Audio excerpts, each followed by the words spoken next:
Me dice que todavía no puedo compartir, ¿eh? Bueno, ahí yo ya estoy grabando, ¿eh?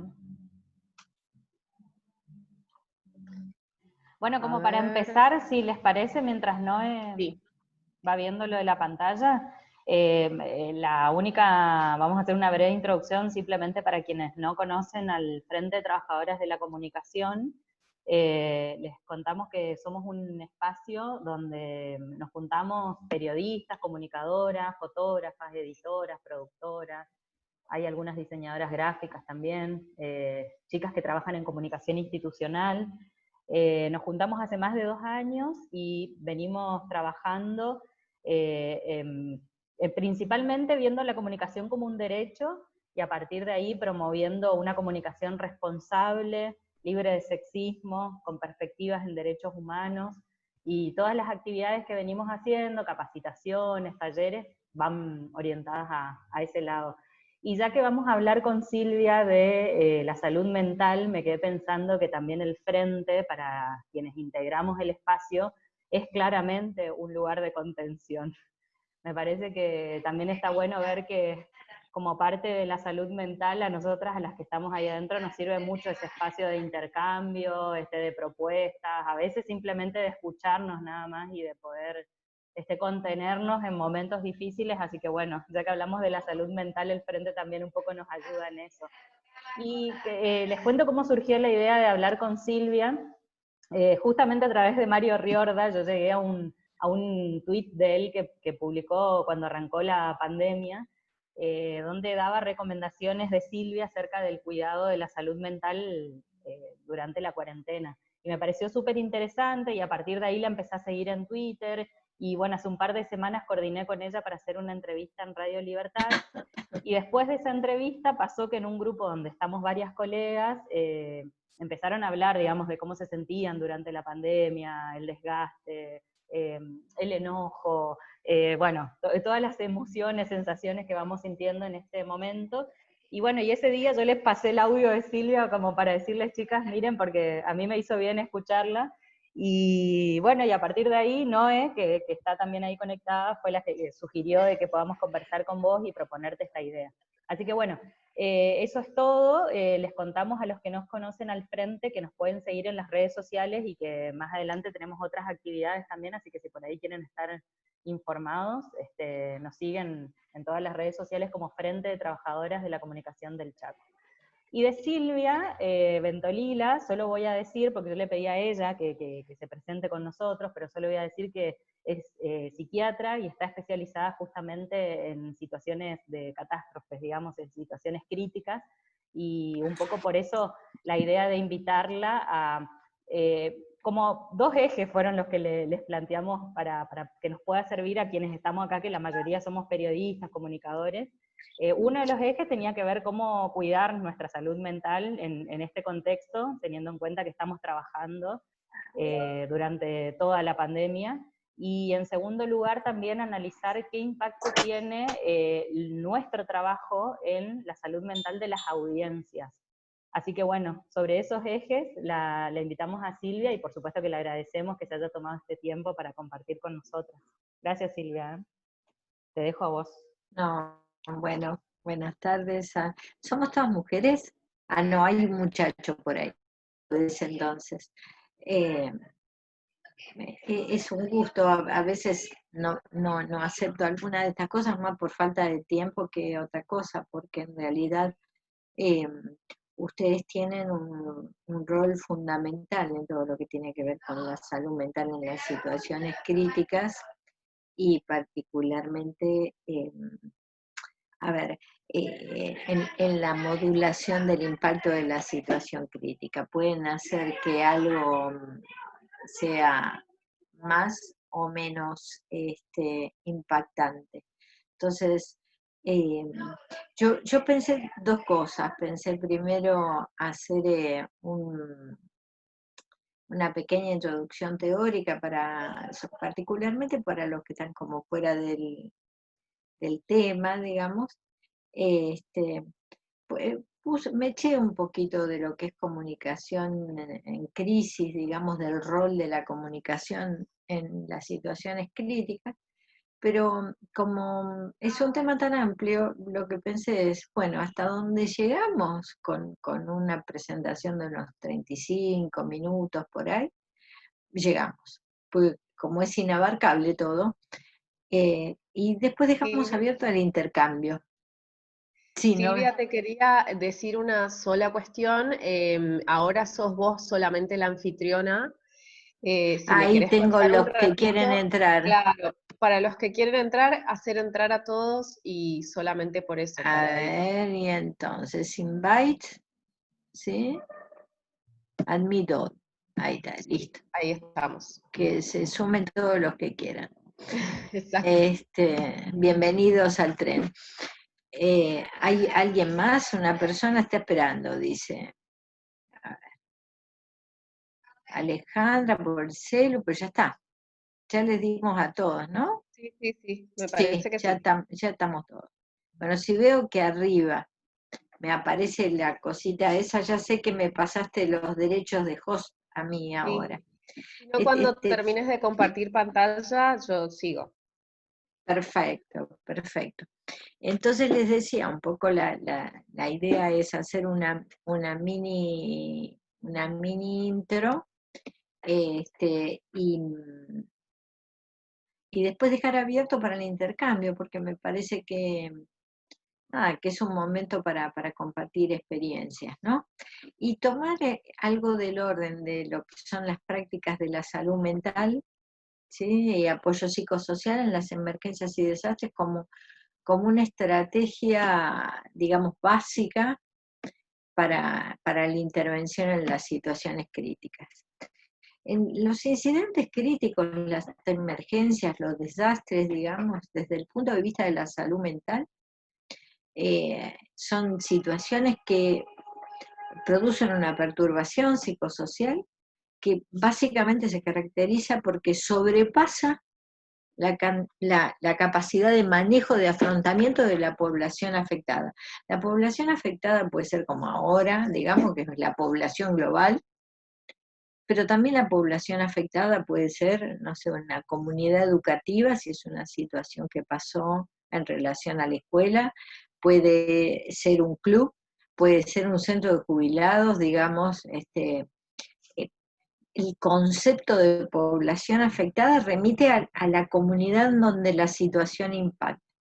Y se habla de impacto psicosocial, ¿sí? Porque no es posible separar lo social de lo psicológico, no es posible separar lo emocional de lo físico, entonces se habla de que las situaciones críticas generan, ¿sí?, un impacto psicosocial.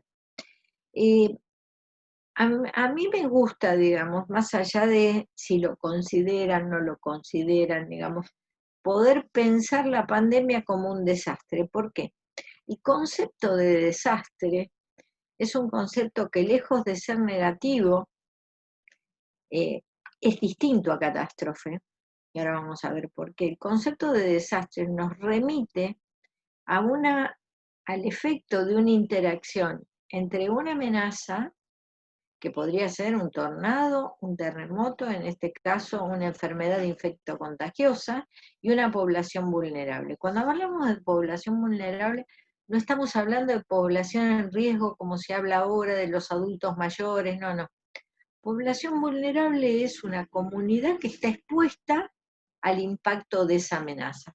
Porque fíjense que la pandemia, digamos, globalmente, produce un impacto a nivel económico mundial, independientemente de si hay o no aislamiento preventivo obligatorio, porque fíjense que hay países que prácticamente no han hecho aislamiento preventivo obligatorio y están con un impacto socioeconómico altísimo. O sea, esto hay que entenderlo, porque a veces se piensa de que el problema es el aislamiento, digamos, la famosa cuarentena, y el problema es la pandemia. Entonces, porque si nosotros perdemos de vista cuál es la amenaza, digamos, la intervención o cómo lo pensemos, el resultado va a ser otro. Entonces, ¿cuál es la ventaja de poder pensar en términos de desastre? Que hay una amenaza, hay una población vulnerable y hay un riesgo de cuánto y cómo va a impactar Pero lo interesante de esto de poder pensar en riesgo es que el riesgo es medible, ¿sí? Y si es medible, es gestionable, porque lo que a nosotros nos interesa es, tenemos una situación, digamos, que va a tener un impacto negativo, es una amenaza. Podría ser una inundación. Este paradigma que estamos viendo ahora aplica para todo. Tenemos esta situación. Y según cómo intervengamos, si tenemos un riesgo medible, según cómo intervengamos, es la resultante que vamos a tener de este desastre. Entonces, la Argentina, hoy por hoy, ¿sí?, se encuentra en una situación en donde todavía está en la mitigación, en la etapa de reducir el riesgo, del manejo de la crisis. ¿Mm? Y fíjense que, por ejemplo, la famosa estrategia de la ASPO, que le genera tanto malestar, yo diría emocional o económico, digamos, a la población, en realidad la estrategia de la ASPO, ¿qué es? Es una estrategia de mitigación, o sea, de preparación. ¿Para qué? Para que el impacto del desastre sea menor tanto en lo que es pérdidas de vidas humanas, que es como lo más importante, pero no solo en la pérdida de vidas humanas. Los paradigmas de gestión de riesgo de desastre, como los que plantea el marco de Sendai, por ejemplo, lo que dicen es, mire, las vidas humanas son importantes, pero también los bienes materiales son importantes, porque en última instancia también afectan a la calidad y al bienestar psicosocial de la población. Entonces, la pandemia es como que nos pone, yo cada tanto voy a estar así con el dedo porque como tengo una pantalla táctil, hago así porque estoy admitiendo a los que están entrando, les aviso, porque dice, ¿qué está haciendo con la mano así, no? Y entonces, poder pensar que estamos frente a una situación con riesgo medible, es decir, bueno, podemos hacer algo para gestionar este riesgo. Y podemos hacer algo tanto como gobernante, pero también podemos hacer algo como ciudadano, también podemos hacer algo como comunicador. Entonces, actualmente se ha puesto muy en evidencia, que la protección, ¿sí?, de la salud mental y el apoyo psicosocial en las situaciones de emergencia y de desastre es una estrategia imprescindible para la reducción de riesgo de este desastre. De hecho, fíjense que en los últimos protocolos de los organismos internacionales, lo que está pintadito ahí de verde, es de uno de los últimos protocolos. Todo lo que van a ver hoy, la mayoría está actualizado a antes de ayer, porque están todo el tiempo sacando protocolos ajustados, ¿sí?, al hoy. ¿Por qué? Porque, a ver, esta vez la oleada llegó última a América Latina. Entonces tenemos todo el aprendizaje acumulado de lo que pasó en Asia, de lo que pasó en Europa, de lo que pasó en África, de lo que pasó en Norteamérica y cómo esto fue bajando. Entonces, lo que dicen los organismos internacionales es que comprender y tratar las consideraciones psicosociales y de salud mental será clave para detener la transmisión y prevenir el riesgo de repercusiones a largo plazo en el bienestar de la población y la capacidad para hacer frente a la adversidad. O sea, como nos manejemos hoy en relación al cuidado de la salud mental, que obviamente se pone en evidencia que no está separado de la salud en general, como nos manejemos hoy, va a ser la resultante de cómo nos encuentre esta situación cuando termine. Todo el mundo está desesperado cuando termina. Yo recién termino de dar clase en la maestría. Bueno, pero la incertidumbre, ¿cuándo termina? A ver, no sabemos cuándo termina. Lo que pasa es que la pandemia puso en evidencia mecanismos humanos que usamos para lidiar todo el tiempo. Tienen minutos ilimitados. Ahí está, me apareció un mensajito en la pantalla. Eh, digamos, nosotros vivimos como si la muerte siempre fuera algo que le va a pasar a otros. planificamos para el año 2032, entonces cuando aparece algo que pone en evidencia nuestra finitud, nuestra condición de humano, nos desbarajusta todo.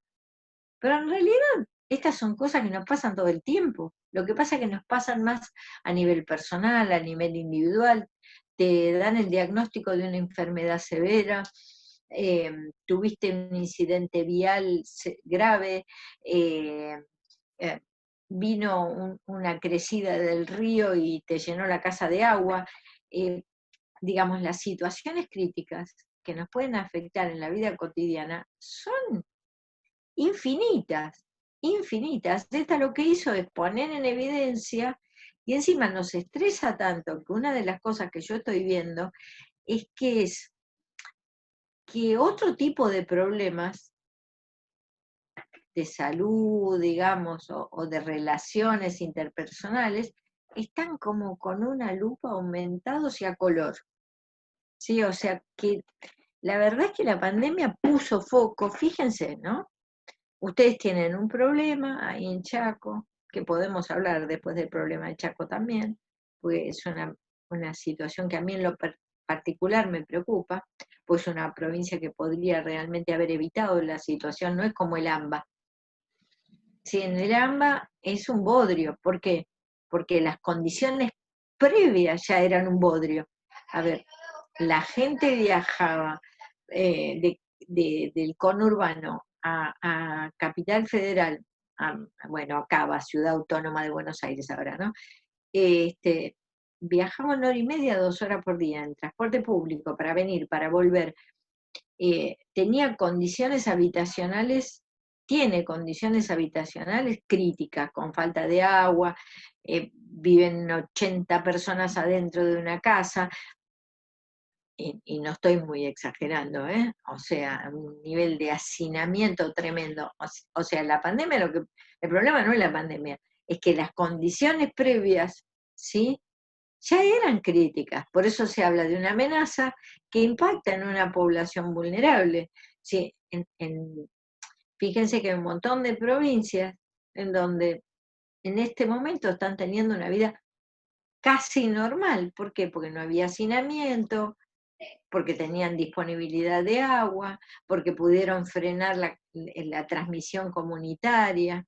Entonces, tenemos que también pensar eso,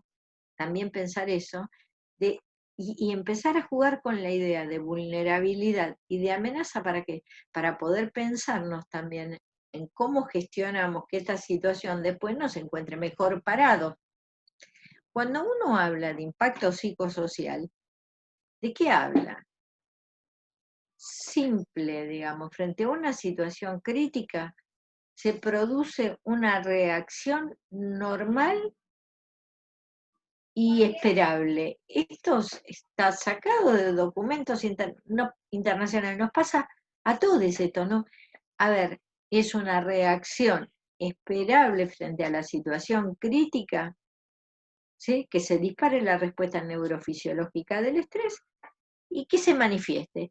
Y una cosa que está muy estudiada, por eso yo me dedico a esto hace más de 20 años, es que una intervención temprana y oportuna reduce el riesgo de desarrollar patología posterior, enfermedad psíquica. Y la verdad que, a ver, no es tema de hoy, pero no es posible separar la enfermedad psíquica de la enfermedad física. En realidad somos seres multidimensionales. Esto de que la salud mental va por un lado, ahora, como vamos a ver enseguida, no es factible separarlo.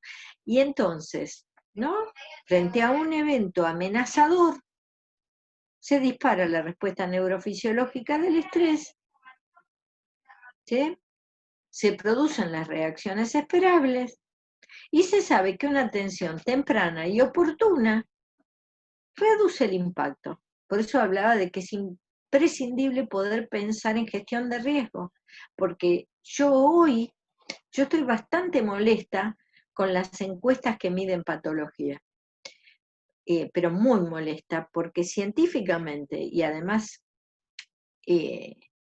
consensuadamente a nivel internacional se sabe que en el setting agudo, en el momento agudo, no se puede medir patología, porque lo que hay son reacciones esperables.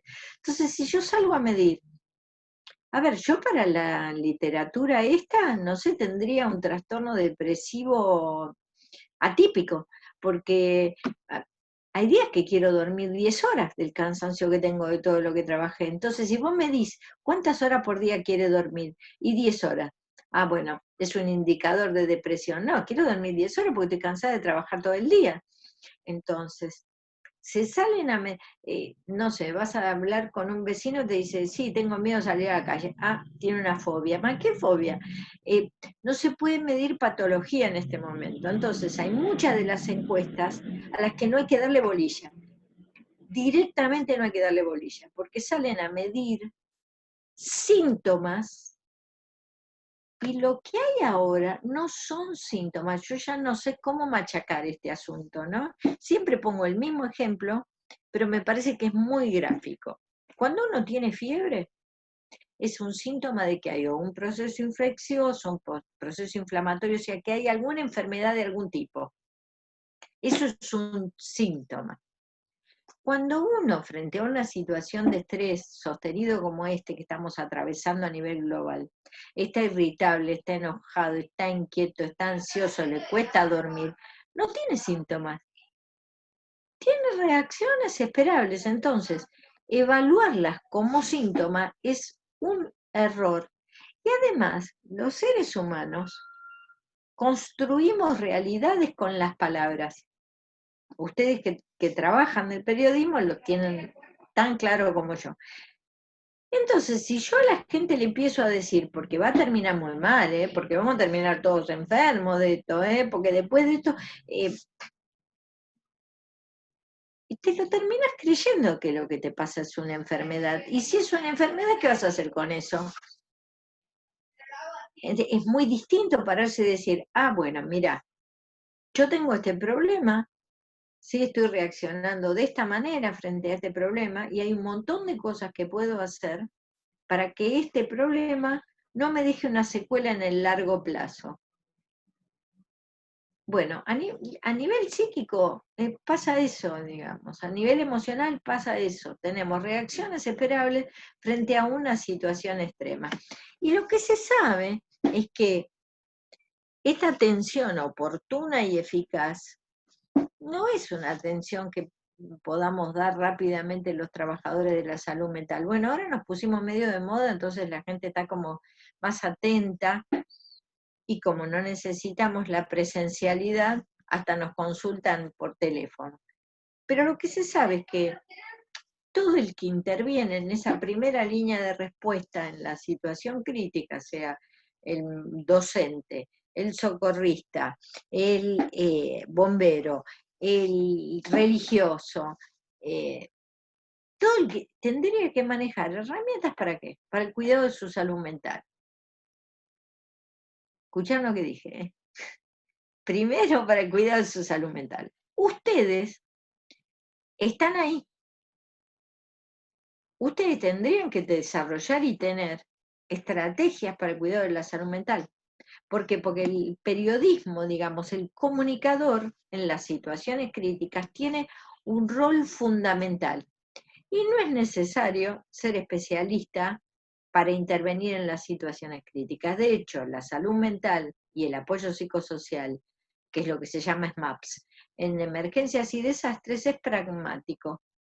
Y ahora salieron un montón de manualitos, muchos ya estaban, y salieron actualizados, se bajan gratis de internet, como por ejemplo el de habilidades relacionadas, que es el último que salió hace una semana, 10 días, traducido al español, que está buenísimo, porque es re sencillo, tiene poquitas páginas, y fue hecho con el testimonio de alrededor de 200 personas y con la experiencia de 22 países, ¿sí? Sobre la pandemia, digamos, esto que les decía, que como la ola viene de allá, bueno, de allá también viene el aprendizaje de qué cosas le sirvieron más para lidiar con la situación. Y entonces se sabe que en una situación crítica va a haber distinto nivel de afectados.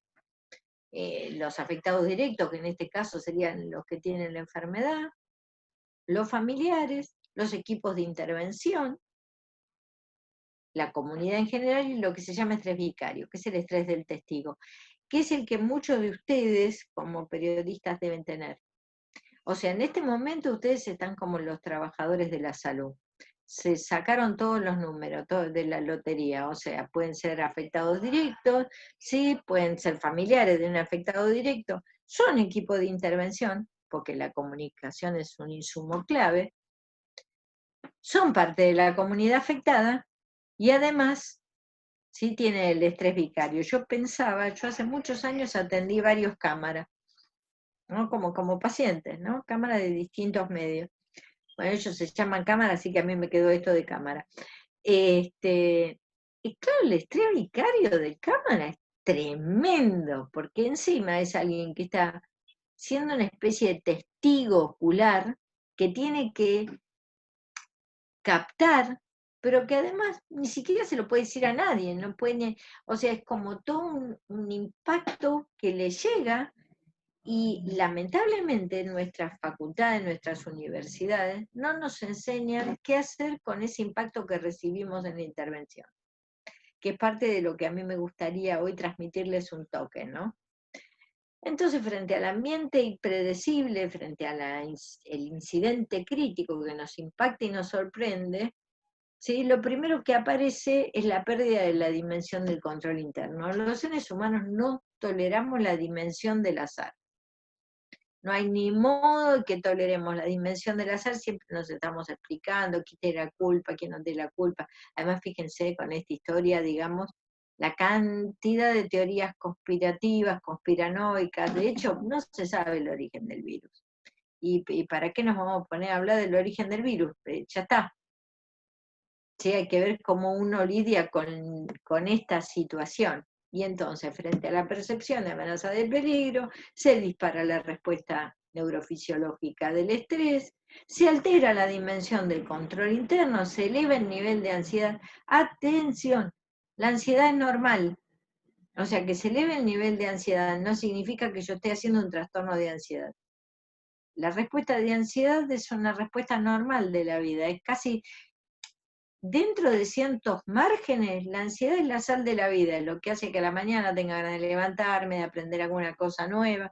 Cada tanto voy haciendo así yo, porque voy admitiendo a los que van entrando. Obviamente a los equipos de intervención también les ocurre lo mismo. Noelia se ríe, porque claro, yo voy con el dedo así, es muy gracioso admitir, ¿no? En la pantalla, es como uno está apretando un botón. ¿Cómo se manifiestan estas reacciones esperables? Las reacciones esperables, ¿sí?, que son la manifestación de la respuesta neurofisiológica del estrés, ni más ni menos, lo primero que producen es una respuesta de hiperalerta, irritabilidad, enojo, ansiedad, ira, dificultad para dormir, porque estoy así, estoy como el gato cuando está con los pelos parados viendo de dónde va a venir el peligro. Y de hecho, si uno sale al súper a hacer una compra y mira a la gente, está todo el mundo en hiperalerta, está todo el mundo así, ¿no? Está el que está en babia, digamos, que hay un porcentaje que después vamos a explicar por qué, ¿no? Porque también es una reacción normal. Pero también está la gente que ¿viste? Se mira al otro como si fuera un enemigo que le puede traer la peste. ¿Sí? El peligro está al acecho en todos lados, cosa que en realidad no es cierta, porque yo estuve haciendo lo que se llama un metaanálisis, leí 8.800 trabajos, y con el uso de barbijo, la higiene de las manos y el distanciamiento social, ¿no? Estar a 2 metros, se reduce el riesgo de contagio entre un 87 y un 89%. O sea, fíjense que solamente con eso nosotros podríamos controlar, y eso es algo de nuestra conducta, salir con barbijo, lavarnos la mano, no tocarnos la cara, mantener la distancia en la cola. Depende solo de nosotros, no depende de ningún bicho, no depende de ninguna política pública, es una algo que depende de nosotros. Solamente con eso reduciríamos el riesgo de contagiarnos casi en un 90%. Entonces, cuando uno dice, no tengo control de la situación, pero mirá la cantidad de control que tiene. Lo que pasa es que uno quiere vivir con la ilusión de que controla todo. Entonces, si no controla todo, no controla nada. No es así. Uno tiene en este momento en sus manos la posibilidad de controlar un montón de cosas. Que me embola andar con barbijo, que me embola no darme 2 besos, que me embola. ¿Chaco se dan 2 besos o uno? Porque hay 2, ahí está. Que me embola no darme 2 besos, porque 2 besos en este momento sería casi suicida, ¿no es cierto? Entonces, bueno, me embola, pero son las cosas que tenemos que cambiar, qué sé yo. ¿Por cuánto tiempo? No tengo la menor idea. Pero tampoco es tan dramático decirte saludo, ¿sí? De a 1,5 metros, por un momento no te voy a poder abrazar. Y bueno, pero que vos no vas a saber que te quiero si vos podés saber que te quiero con el tono de voz que use, podés saber que te quiero con la conexión de la mirada. ¿Ustedes escuchan a mi hija ahí hablando? ¿Se escucha? Bueno, yo les cuento. Mi hija practica boxeo y le dan boxeo por Zoom. Entonces está tomando en la sala de al lado, la deben escuchar así eufórica, está contenta tomando su clase de boxeo por computadora, ¿no? Que es como pensar, decir, como va a tomar una clase, y está feliz, y termina su clase de boxeo feliz. Lo que quiero decir es, bueno, hay que reinventarse en este momento, ¿no? Ahí está ella, y encima grita hoy. Le adelantaron la clase, era para las 6:00 y pico, pero se la pusieron a las 5, así que vamos a tener que compartir la clase de boxeo con Julia.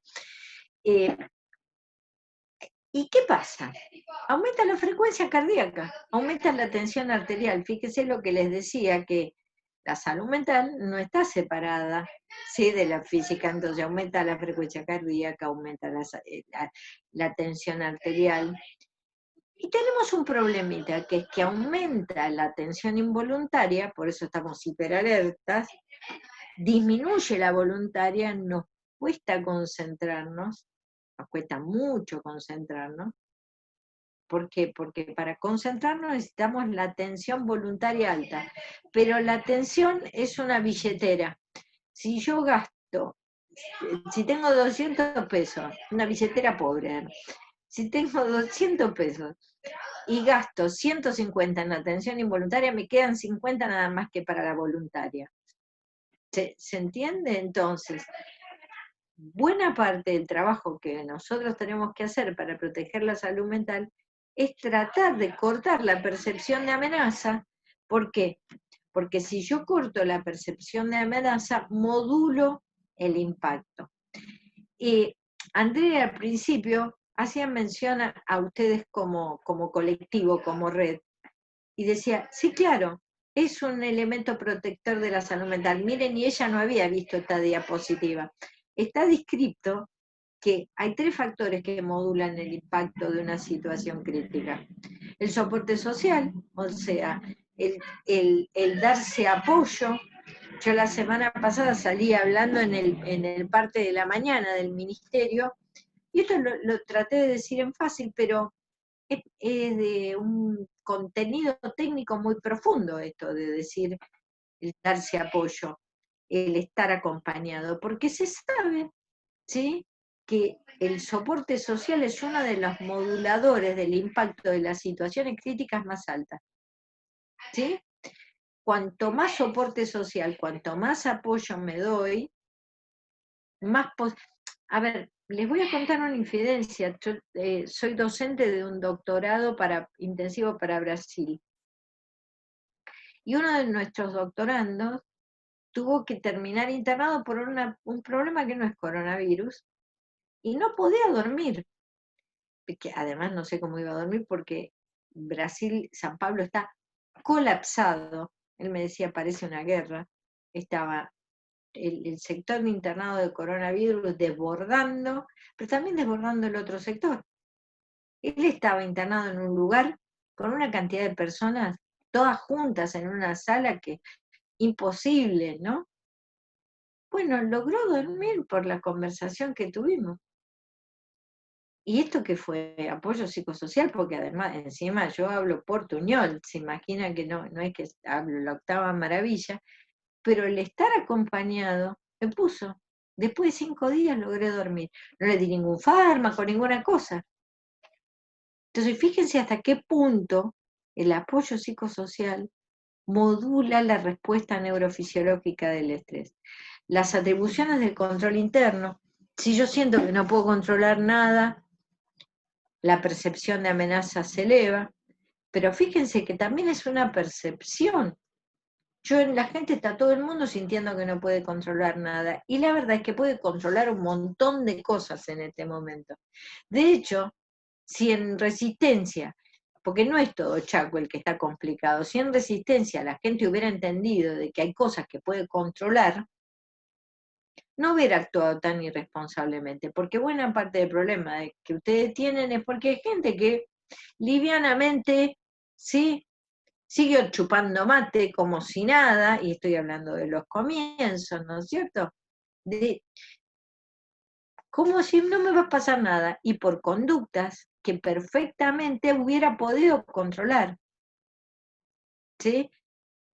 A esos no le funcionó la percepción de amenaza, no me va a pasar nada. Hay mucha gente que hoy dice que si le haces una entrevista, no, a mí, si me contas que no me va a pasar nada, o no me voy a contagiar, con una distorsión de la realidad. Entonces está el que quisiera guardarse adentro del placar por miedo, y hay otro que sigue pensando que no le va a pasar nada. Entonces, la atribución del control interno es un factor muy importante, porque ¿qué pasa? Después de que pasa algo, la persona estamos tratando de explicarnos por qué pasó, qué tendríamos que haber hecho distinto, y esto genera un sentimiento de culpa, pero para lo que es fantástico la dimensión del control interno es para aprender de lo vivido y modificar la conducta en el futuro a partir de lo vivido. Esto es lo que después se llama resiliencia en términos individuales o comunitarios, es cómo transformamos una situación crítica vivida en un aprendizaje para el futuro, en una fortaleza. Las pautas de intervención en una situación crítica son siempre pragmáticas, y todos los organismos internacionales dicen, mire, si quiere cuidar la salud mental de la población, primero tiene que ver que tenga los servicios básicos y la seguridad cubierta.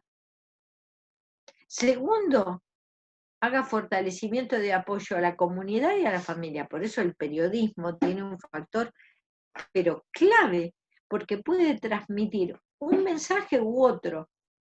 Yo vi investigaciones, bueno, no son investigaciones, porque salieron con una encuesta cualquiera a hacer preguntas por teléfono de una universidad, y entonces en todos lados estaba saliendo, uy, vamos a quedar, dicho así, bien vulgar, todos hechos percha después de esto. Y yo desafío eso, no, de ninguna manera, de ninguna manera. Nosotros hay cosas que podemos hacer ahora para que esta situación nos encuentre mejor parados, individualmente, familiarmente y como sociedad. Una de estas estrategias recontra conocida, que yo ando con esto como si fuera la Biblia, es el manual de primera ayuda psicológica. ¿Por qué ando con esto como si fueran los evangelios abajo del brazo? Porque esto lo puede hacer cualquiera que se entrene. Cualquiera que se entrene puede dar primera ayuda psicológica. Y es un entrenamiento sencillísimo. Hoy no vamos a hablar de esto para tener tiempo de hablar de otras cosas, pero es un entrenamiento sencillísimo que te dice qué decir y qué no decir, qué hacer y qué no hacer. Es un manualito que se lo bajan gratis, ¿sí? Está traducido a más idiomas que el Harry Potter. Con lo cual esto habla de la importancia y la utilidad. Porque cuando una cosa se traduce mucho, porque a la gente o la compra mucha gente o le sirve a mucha gente. Entonces, más de 170 idiomas está traducido. O sea, una enormidad. Piensen, después se lo bajan, lo aprenden, porque nos podemos dar primera ayuda psicológica entre nosotros. No hace falta ser terapeuta para esto. ¿Para qué es? Para ayudar a las personas a encontrar respuestas que permitan, sientan, es el gong del ring, ese ring, ring, ring.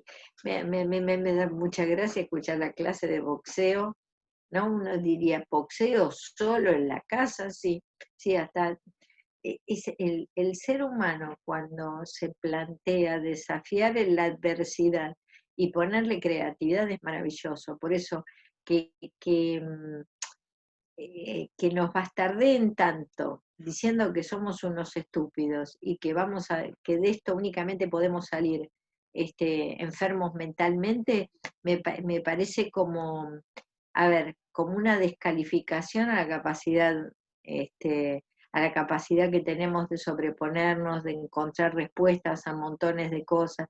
Fíjense que en este momento yo estoy conectada con ustedes, ¿sí? Que en otra situación hubiera sido un bodrio, había que tomarse un avión, porque estos recursos ya existían, pero claro, como parece que nos tienen que poner en la situación crítica para que nos demos cuenta, ¿sí?, de que tenemos más recursos de los que realmente tenemos. Entonces, considerando la seguridad, la dignidad, los derechos, cualquiera puede dar PAP. Y está probado en absolutamente todos los desastres. Miren, yo he intervenido en centenar de desastres. Ustedes dirían, qué señora rara esta que le gusta intervenir ahí. A mí me da felicidad trabajar en esos lugares. ¿Por qué? Porque sé que cuando uno interviene y da herramientas concretas, eso hace a la diferencia. Sabe que a la larga a las personas le va mejor si se sienten seguras y conectadas con otros, con esperanza de salir adelante, si tienen apoyo, si se sienten conectadas, física o emocionalmente, y si recuperan algo de la dimensión del sentido del control para ayudarse a sí mismas. Esto es como, aún en las peores circunstancias, lo que sí se sabe, que es algo que yo no pongo habitualmente en las clases, pero me parece importante compartirlo con ustedes porque ustedes construyen realidad también con sus palabras. Se sabe que a los seres humanos necesitamos encontrarle sentido a las cosas para sobreponernos mejor a la adversidad. Y entonces es clave que en lugar de sentirnos víctimas pasivas, presas en nuestra casa de esta situación, digamos, estamos guardados porque nos estamos cuidando. Y estamos en un lugar donde en lugar de haber tomado políticas, porque a mí nadie me va a decir que Estados Unidos, Brasil, Chile, tomaron de casualidad, privilegiaron otras cosas. ¿Sí? A ver, esas decisiones en el máximo nivel de gestión no son azarosas. No es azaroso que alguien haya privilegiado dejar todo abierto y que sea lo que Dios quiera. No es lo que Dios quiera. El impacto que van a tener estos miles y miles de muertos, de pérdidas de vida, no es menor. Y no solamente a quien se le murió su ser querido. Yo no quisiera ser parte de los equipos de salud. Yo tengo relación muy directa con equipos de salud a nivel internacional por mi trabajo. El impacto en la salud mental de los equipos de salud que han tenido que decidir a quién conectan en el respirador y a quién no conectan. Mis amigos de países de Europa me han dicho, esto parece medicina de guerra. Tenés que elegir a quién entras a terapia y a quién no. O sea, ese costo, ¿por qué pagar ese costo? Y no es cierto, vuelvo a decir, que el costo económico sea producto del aislamiento. Barcelona, ¿sí? Toyota, Nissan, no me acuerdo cuál de estas fábricas japonesas de autos tan conocidas, después de 40 años dejó Barcelona. Y en Barcelona, prácticamente en España, cuando se instaló el aislamiento, era porque ya la situación estaba desbordada. Entonces, pensemos esto, ¿no? Resignifiquemos por qué no tenemos que quedar en casa, aunque nos recontra en pelote. A algunos nos cuesta menos que a otros, porque hay algunos que somos más indoor, ¿sí? O que tenemos otra realidad en casa. Pero cómo nos reinventamos, ¿sí? Para, por ejemplo, aprender PAP. Aprender PAP es una cosa fantástica, porque nos sirve para las grandes emergencias como esta, o para las situaciones críticas de lo cotidiano. Y pensemos que la información, ¿sí? La comunicación, es un insumo clave, ¿sí? En el manejo, en la modulación del impacto de una situación crítica. Miren este cuadrito, que está en inglés porque era un bodrio traducirlo, así que yo lo uso en inglés, ¿no? Para el manejo del ébola, para el manejo, Claudia está entrando medio tarde ya, estamos terminando casi. Para el manejo del ébola, ¿sí? El 25% del protocolo de manejo del ébola fue trabajar en la comunicación para el cambio de la conducta de la población. Piensen, por ejemplo, hay mucho de lo que se está usando ahora en los protocolos, mucho que se está usando de los protocolos del manejo del ébola, porque el ébola es una enfermedad infectocontagiosa de alto grado de contagiosidad. Y nada, la gente tuvo que hacer cosas como las de ahora. Una de las cosas que va a ser bastante compleja es el tema de los duelos, porque tenemos que duelar personas de las que no nos pudimos despedir. En muchos lugares de África, digamos, se bañan los cadáveres antes del entierro. Tuvieron que tratar de cambiar esa cultura, porque mucho de lo que contagiaban eran los cadáveres, como pasa ahora, ¿sí? Con el coronavirus, con el COVID.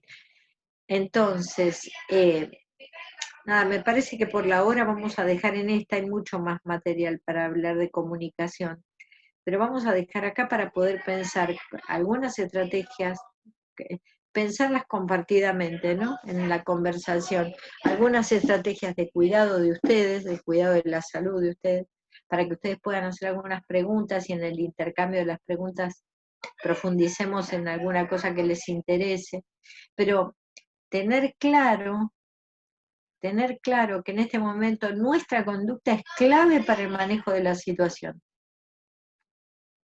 Es clave. Y que tendremos que reaprender.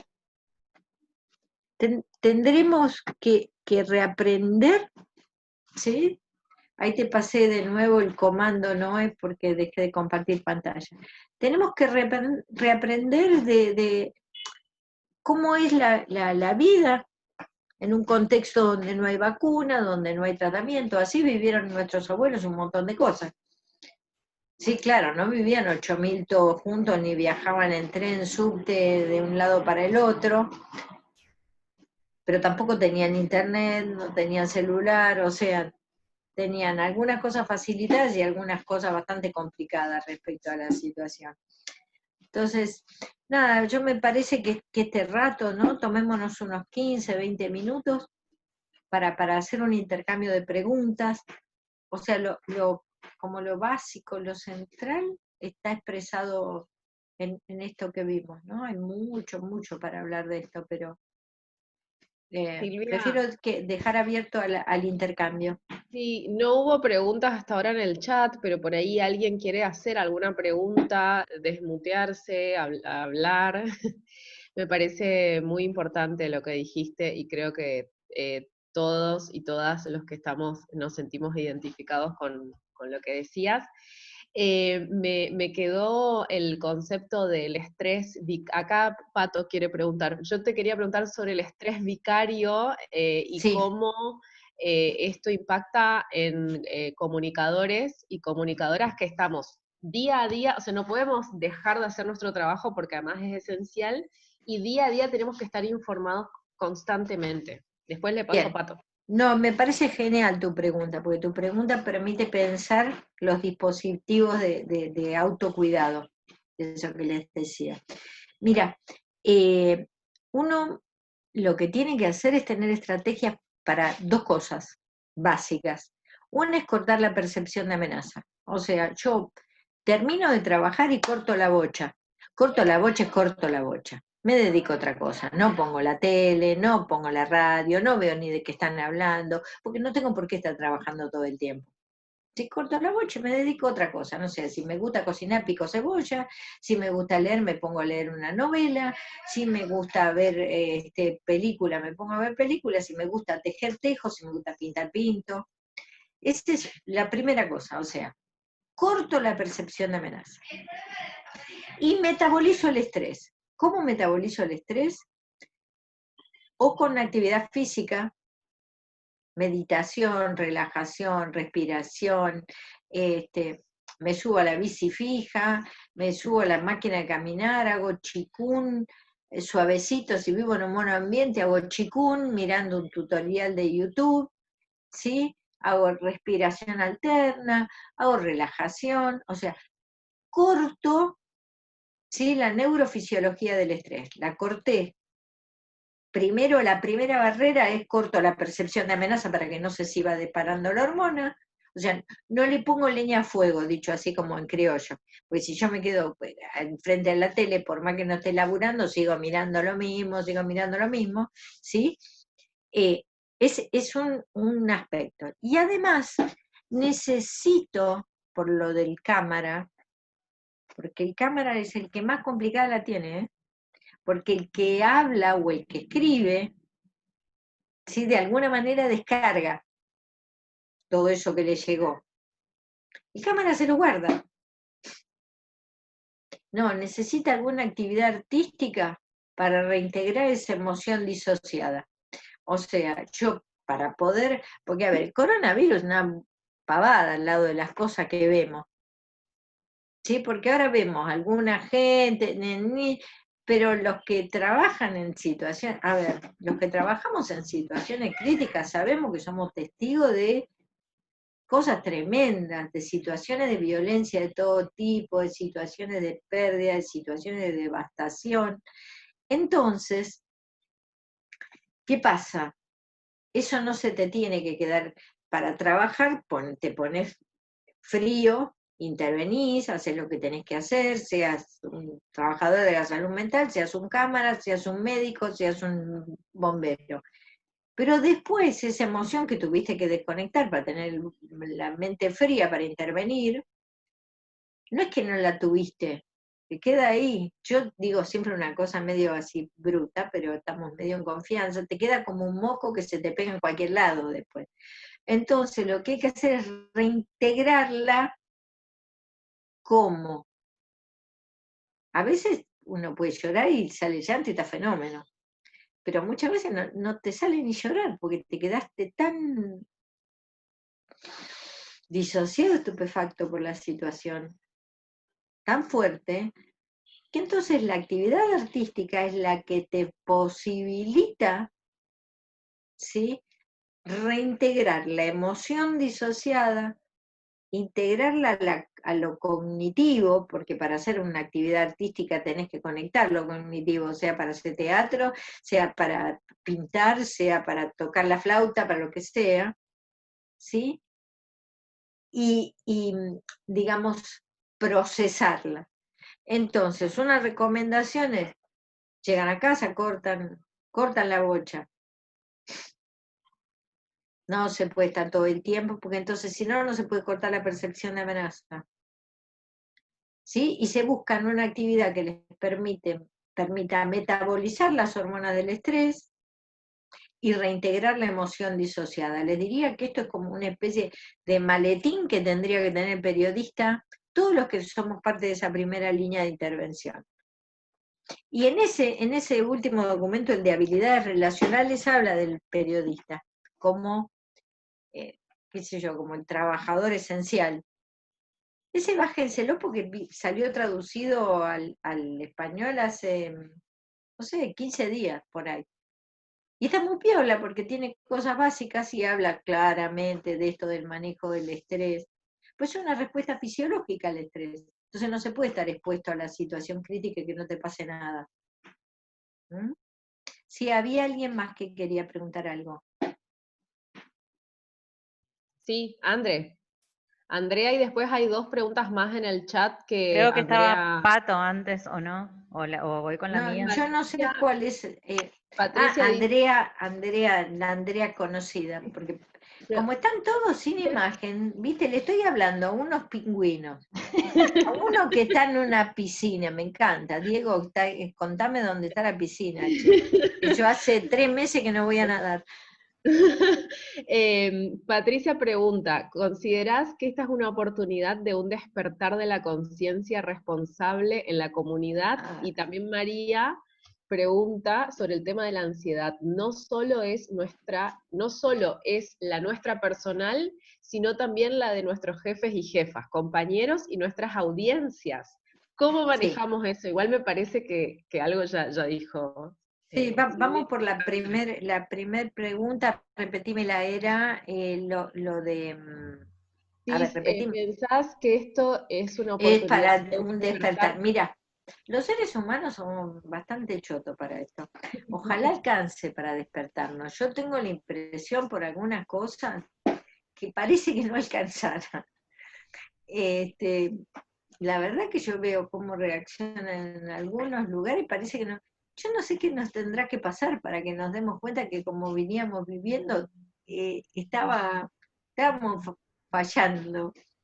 Qué sé yo, ¿no? Porque es como decir, che, te cayó un meteorito, te dijo, mira, no, yo pienso acá, ¿no? Sin ir más lejos, yo vivo en Cava. ¿Viste? A ver, no pueden estar todos los bancos, todos los negocios, todas las cosas en el mismo lugar, funcionando en el mismo horario, y que la gente tenga que gastar 3 horas por día para viajar de su vida todos los días. Es como que, ¿por qué no reinventamos? Ya que estamos, ¿por qué no reinventamos algo? Todo el mundo está peleando para ver cuándo volvemos a la normalidad. Y yo digo, pero no volvamos a esa normalidad. ¿Qué normalidad? ¿Qué tiene de normal que vos te dejás al pibe a las 7:30 de la mañana en la escuela? No lo ves hasta la noche. Cuando venís llegás tan cansado que no tenés ganas ni hablar. Porque ahora está bien, nos tenemos que fumar los pibes dentro de la casa, con la escuela, pero por lo menos nos vemos. Antes para ir a trabajar, ¿sí? Gastás un montón de horas de dinero. No sé, a ver, a mí me encantaría que este fuera un despertar. Yo estoy con algún grado de ilusión, porque nada, nunca estuve tan de moda. Yo vengo haciendo esto hace muchos años y en este momento casi que, no sé, me llama de todo lado. El ministerio tomó la posta de bajar un montón de programas de esto, digamos. Es más, que los trabajadores esenciales estamos expuestos a situaciones de estrés. ¿Cuánto hace? Ustedes no. Ahora lo que pasa es que además de estar expuestos al estrés de afuera, son parte todo el tiempo de la comunidad afectada. Pero que habría que hacer algo para el cuidado de la salud mental de los médicos, de los bomberos, de la policía, de los periodistas. Bueno, yo vengo hablando de ese cuadrito que les mostré del nivel de afectación. La diapositiva esa debe tener 15 años. Le cambié los colores para no aburrirme yo de decir lo mismo, pero, o sea, claro, esto es algo que la pandemia pone así como brutalmente en evidencia, pero en nuestras facultades tendrían que enseñarnos, darnos el título de un lado y de otro lado, un manualito de cómo cuidar nuestra propia salud mental, de cómo cuidar nuestra salud. Ahora, qué sé yo, no sé si nos va a alcanzar para cambiar, porque estamos, viste, somos medio duranga. La otra cosa, ¿cómo lidiamos con la ansiedad propia? Y ya les dije ahí, porque la ansiedad, hay un rango de ansiedad que es normal. El problema de la ansiedad es cuando pasa ese rango y no te deja hacer las cosas más o menos normales de lo cotidiano. Pero la ansiedad es normal. El asunto es, suponete, pongo un ejemplo medio tonto, pero a ver, dar un examen genera ansiedad. El problema es cuando la ansiedad es tan alta que no te deja presentarte el examen, que te bloquea y que te pasaste estudiando 6 meses y vas a dar el examen y la ansiedad te nubla. ¿Sí? Esa es la ansiedad que nos tiene que preocupar. La otra la podemos manejar perfectamente con los ejercicios de respiración, con los ejercicios de relajación, con la meditación. La meditación es maravillosa, lo que pasa es que a nosotros nos cuesta dedicar un tiempo, ¿sí?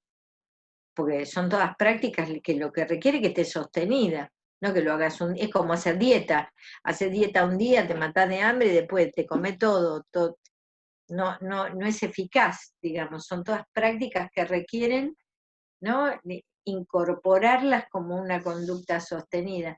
Y la ansiedad de la población, la verdad es que a la población hay que irle con lo mismo, este mismo manualito para la población. Después de esa salida en el parte de prensa, recibí un montón de notas y de cosas, porque parece que descubrí la pólvora de que apoyándonos y acompañándonos nos va mejor. No, lo único que hice fue poner en palabras fáciles esto que están todos los manuales. Pero es como decir, mira, si la pasas enredo entre amigos, la verdad es que te da alivio. Es Silvia, esto.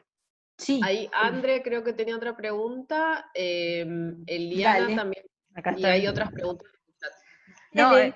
más que pregunta, por ahí como una reflexión, porque lo primero que a mí me impactó de ese hilo que yo había encontrado de Mario Riorda con tus recomendaciones, estaba esto de la actividad física, de mantener contacto, y me impactó como periodista ver que vos recomendabas que la gente se aleje de los medios, digamos, o sea, me impactó, pero al Claro. mismo tiempo te daba la razón. Yo decía, sí, la verdad que es una locura, o sea, estar prendida de la tele todo el tiempo o estar prendida de lo que está pasando el minuto a Es minuto. que te tenés que informar y ya está. Porque, a ver, lo noticiable, que ahora no lo vimos, pero lo noticiable, lamentablemente, sí se ha vuelto medio amarillo. Entonces, ¿qué pasa? Vos tenés un bombardeo que si querés que la gente corte la percepción de amenaza y lo pone a alguien, no sé, a Crónica, qué sé yo. Igualmente Crónica me está sorprendiendo, ¿eh? Porque después de que me hicieron la noticia empecé a seguir y qué sé yo, y dije, mira, también da mensajes de cuidado. Hay algunos medios que me están sorprendiendo, hasta Mauro Viale me está sorprendiendo. ¿Sí? Que como van amigos a hablar ahí, yo nunca había visto ese programa, ahora lo que hago es, me subo a la cinta de caminar y lo miro a Mauro Viale. Y la verdad es que el tipo hasta Mauro Viale me sorprende. ¿Qué quiero decir? Que hay que parar el estímulo de la cosa nefasta, de la cosa terrible, de la cosa... Porque yo siempre pongo el ejemplo, y esto les va a venir fenómeno a ustedes, la imagen, sobre todo en la tele, la imagen que se muestra en la tele es una imagen que promueve lo que se llama memoria traumática. Es una imagen que muestra siempre la situación crítica en tiempo cero y no cómo evolucionó. Porque no importa si evoluciona mal la cosa, sino que te ayude a procesar la situación. La imagen de los aviones entrando en las Torres Gemelas, que siempre estaban entrando, nunca terminaban de salir los aviones. Esa imagen al cerebro, a la neurofisiología del cerebro, la conduce a lo que se llama memoria traumática. De hecho, yo estuve en colaboración con la gente que hizo las investigaciones post-atentado y había más impactación de quienes se pasaron horas frente a la televisión ese día, más impactación psíquica, que quienes estaban adentro de las torres, que los sobrevivientes. ¿Por qué? Porque estás quieto, sin metabolizar nada, mirando esa imagen todo el tiempo, que estimula lo que se llama memoria traumática, porque es memoria tiempo cero, siempre está entrando el agua, siempre está entrando los aviones. Es preferible ver que después de que entraron los aviones quedaron dinamitadas las torres, que eso que... Se entiende esto, ¿no? Porque nosotros, para empezar, por eso el duelo ahora, a mí lo que me inquieta como terapeuta es cómo vamos a inventar rituales nuevos que no sean el velorio, la despedida, la manito, porque para iniciar un proceso de duelo siempre tenés que poder cerrar. ¿Sí? Entonces, la memoria traumática es esa memoria que no te deja cerrar la situación. Yo trabajé muchos años con veteranos de la Guerra de Malvinas. Entonces, es como siempre la situación como si la estuvieras reviviendo en el momento agudo. Entonces, a ver, ustedes miren lo mínimo necesario. Si para estar informado no hace falta mirar 5 horas la tele. Te repiten lo mismo 432 veces. Silvia, hay otras Sí. preguntas. No sé si Pato quería hablar o no. Porque vi que. No. Eliana dice: entonces, esta es una nueva oportunidad para resurgir en todo sentido. Rocío pregunta: ¿cómo se maneja la necesidad o culpa de productividad en este contexto también? Y Diego pregunta: hablando de ansiedad, ¿podemos adaptarnos a la nueva normalidad? Diego, que me saque esa foto, por favor.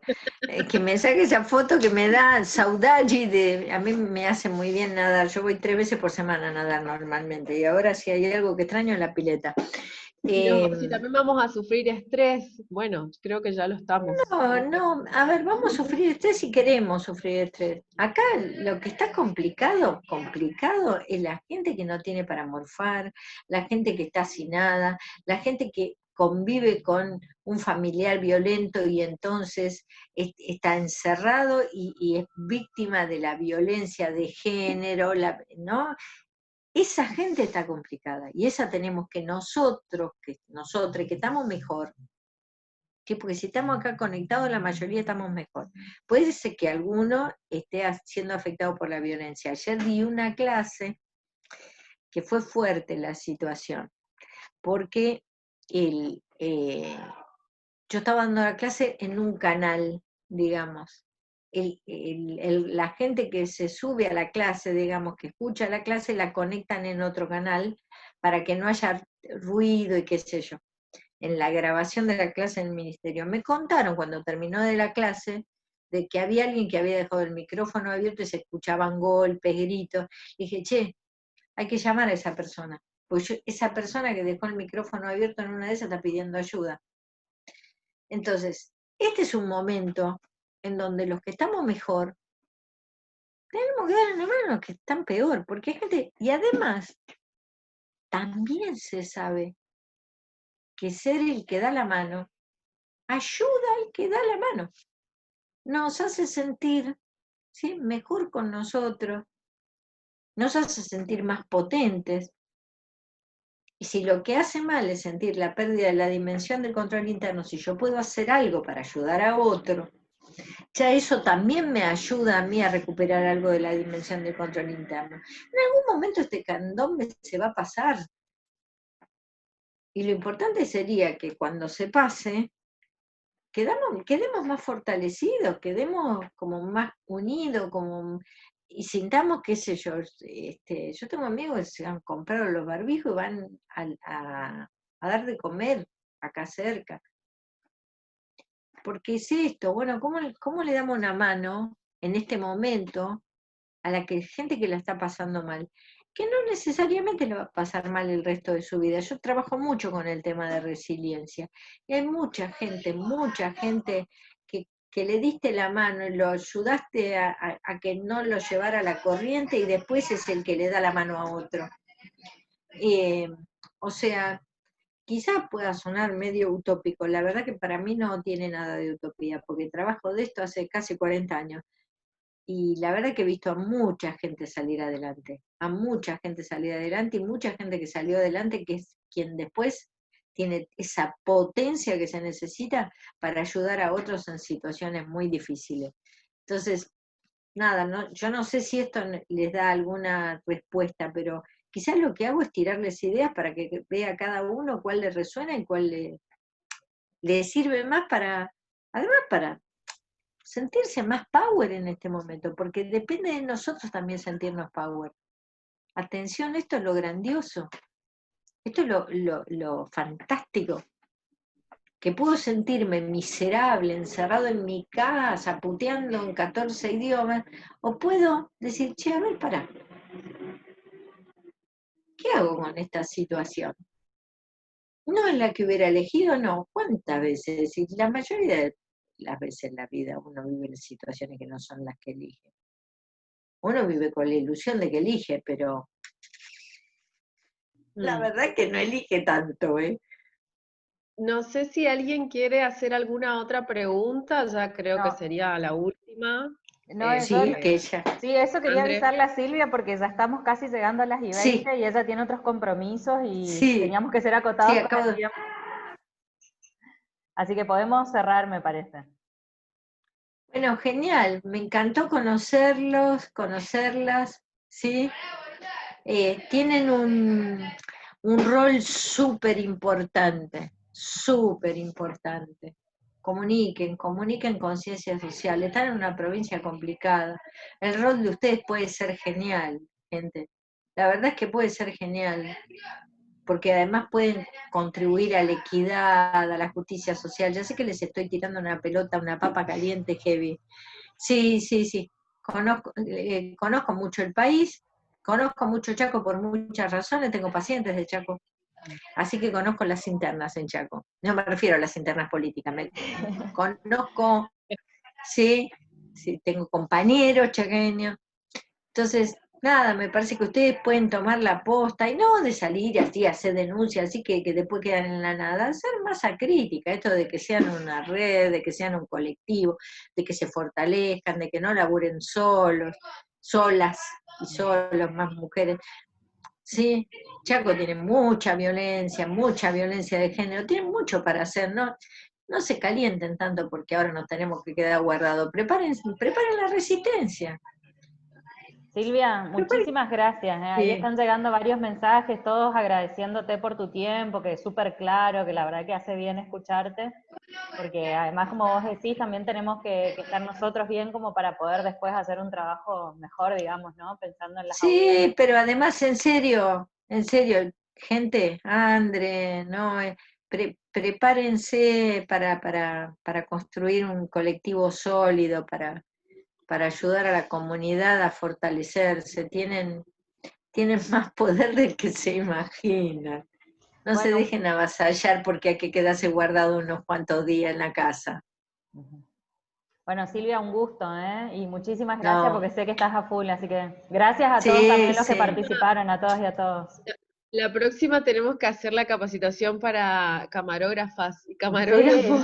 sí. No, pero transmítanle, hay mucho escrito de esto, que busquen, hay que cuidarse la salud mental para estar mejor con uno y hacer lo que uno tiene que hacer. Buenísimo. Chao, ¿Sacamos una gente. foto? ¿Una Ah, Dale, foto? sí, me sí, encantó, pero dale. para eso, Eh, el Ro, Diego, ¿qué ¿sacás pasa? vos? Hoy no se